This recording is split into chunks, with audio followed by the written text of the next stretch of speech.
કાંકરેજના ભલગામ ટોલનાકા પર ગૌભક્તો અને ઠેકેદાર વચ્ચે વિવાદ.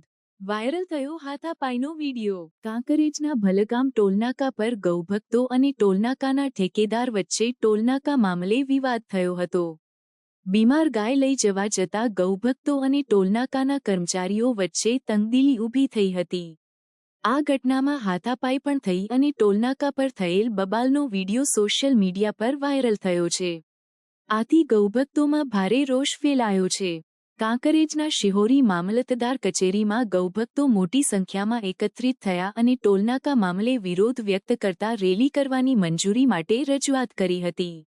ગૌભક્તાઓએ આ રેલી દ્વારા પોતાની માંગો સરકાર સુધી પહોંચાડવાની મજબૂરી વ્યક્ત કરી છે. મામલતદાર કચેરીએ આ માંગને ગંભીરતાપૂર્વક લીધું છે અને 30મી તારીખે રેલી કરવાની મંજૂરી આપવા પર વિચાર કરી રહ્યું છે.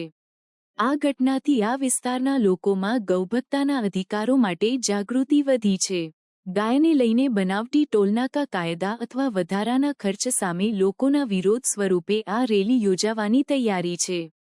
ગૌભક્તાઓનો માનવો છે કે ગાયોની રક્ષા અને સારવાર માટે સંબંધી તમામ જગ્યાએ સહાય ઉપલબ્ધ હોવી જોઈએ અને આવા વિવાદોને ટાળવા માટે યોગ્ય વ્યવસ્થા કરવી જોઈએ. આ ઘટના અને રેલી અંગે સ્થાનિક પોલીસ અને પ્રશાસન સજાગ છે અને રેલી દરમિયાન શાંતિ અને વ્યવસ્થા જાળવવા માટે ખાસ વ્યવસ્થાઓ કરવામાં આવશે. સમગ્ર મામલે ગૌભક્તાઓનો એકતા દર્શાવતો આ અવસર ગૌસેવામાં ઉત્સાહ વધારશે એવી અપેક્ષા છે.